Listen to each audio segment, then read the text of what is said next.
First of all, I'll import the image file with my logo. That's an image, so I have to do the quick tracking and reduce bitmap. Then I can delete the image. I thought it would be nice to outline the logo. That's an effect that you'll actually see after the cutting process. You can imagine it as a 3D effect composed by two overlapping layers. I also wanted to add some text that follows the shape of my logo. I used the B-spline tool as a grid line for the text.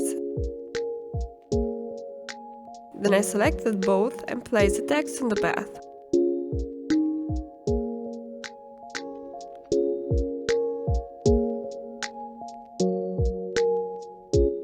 I have to duplicate my text and outline it.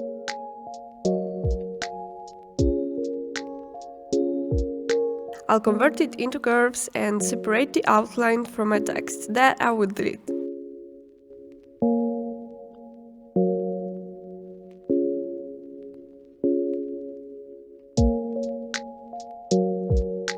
Now we need to unify both outlines.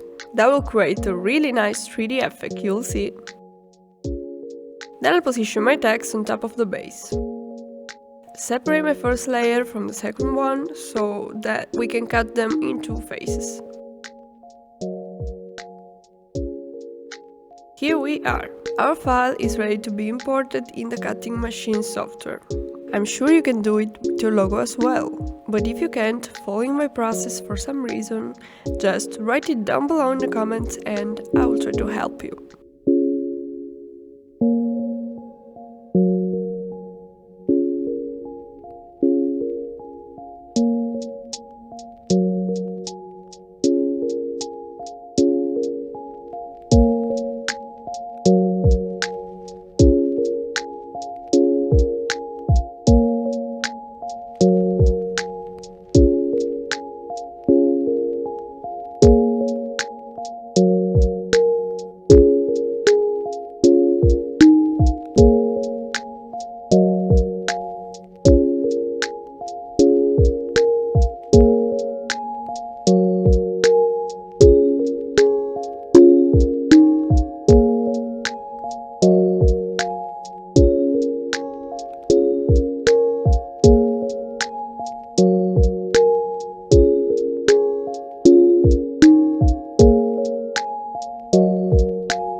So, as you can see, I'm applying silicone on the back of my styrofoam piece. But a little advice that could help you in case you're going to make something bigger is to apply a thin layer of painting on the back too. This will make the silicone stick better and longer in time. You will thank me later.